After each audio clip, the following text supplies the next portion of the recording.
গতকাল শিবিরের সাধারণ সম্পাদক গণমাধ্যমে বলেছেন তারা প্রতিদিন ইফতারে ৩ লক্ষ টাকা করে ব্যয় করছেন। যদি প্রতিদিন ৩ লক্ষ টাকা করে ব্যয় করা হয় তাহলে এই পবিত্র রমজানে প্রায় ৯০ লক্ষ টাকা তারা ব্যয় করছেন। আমরা আপনাদের মাধ্যমে তাদের কাছে জানতে চাই এই ৯০ লক্ষ টাকা একটি সাধারণ শিক্ষার্থীদের সাধারণ সংগঠন হিসাবে তারা কিভাবে উপার্জন করছেন বা তাদের অর্থায়নের উৎস কিভাবে আসছে সেটি আমরা জানতে চাই।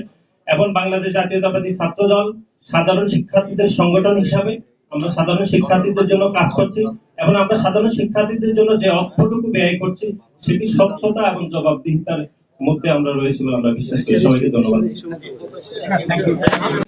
গণঅভ্যুত্থান পরবর্তী সময়ে যারা গণঅভ্যুত্থানের নেতৃত্ব দিয়েছিল, বিশেষ করে আমরা বারবার যেটি গণমাধ্যমে বলেছি যে যারা গণঅভ্যুত্থানের নেতৃত্ব দিয়েছে তারা গণঅভ্যুত্থানের মালিকানা চিন্তাই করার যে কথাবার্তা আমরা এগুলো গণমাধ্যমে বলেছি, একক ইজারা হিসাবে তারা গণঅভ্যুত্থানের মালিকানা চিন্তাই করেছে এবং গণঅভ্যুত্থান পরবর্তী সময়ে তারা নতুন রাজনৈতিক বন্দোবস্তর কথা বলে তারা ইতিমধ্যে একটি রাজনৈতিক দল গঠন করেছে।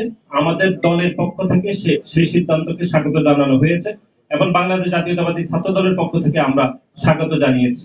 কিন্তু আমরা যেটি উদ্বেগের সহিত লক্ষ্য করলাম সেটা হচ্ছে নতুন রাজনৈতিক দল যে গঠিত হয়েছে নতুন রাজনৈতিক বন্দোবস্ত হিসাবে, সেটিতে আমরা আসলে নতুনত্ব কিছু দেখিনি। বিশেষ করে আমরা নেতৃত্ব নির্বাচনে খুবই সিলেক্টিভ বিষয় দেখেছি। নমিনেটেড ব্যক্তিবর্গ সেখানে নেতৃত্ব নির্বাচিত হয়েছে, কোনো গণতান্ত্রিক প্রক্রিয়ায় নেতৃত্ব নির্বাচন হয়নি। এখন একই সাথে তারা রাষ্ট্র ক্ষমতায় গেলে তাদের ফরেন পলিসি কি হবে, তাদের অর্থনৈতিক বিষয়ের পরিকল্পনার বিষয়ে কোনো সুনির্দিষ্ট তথ্য আমরা জানতে পারিনি। এবং বিশেষ করে গতকাল ন্যাশনাল সিটিজেন পার্টির যিনি প্রধান তিনি রয়টার্সকে বলেছেন যে বাংলাদেশের কিছু ধনী ব্যক্তিরা তাদেরকে অর্থায়ন করেছে। আমরা এখানে ওনার কাছে জানতে চাই তাদেরকে যে অর্থায়ন করেছে ধনী ব্যক্তিরা, সে অর্থায়নের বিপরীতে তারা কি ধরনের কমিটমেন্ট তাদের কাছে নিয়েছিল সেটি আমরা বাংলাদেশ জাতীয়তাবাদী ছাত্র দল জানতে চাই। এবং একই সাথে এই যে তাদের নেতৃত্ব নির্বাচন অথবা তাদের অর্থ সংগ্রহের যে যাবতীয় বিষয়, তাদের ফরেন পলিসি বিষয়ে আমরা কোনো নতুনত্ব পাইনি, বরং বাংলাদেশ জাতীয়তাবাদী দল যখন গঠিত হয়েছে সেই দলের পলিসি গুলো কপি হয়েছে বলে আমরা মনে করছি এবং এটি কোন দোষের কিছু নয়।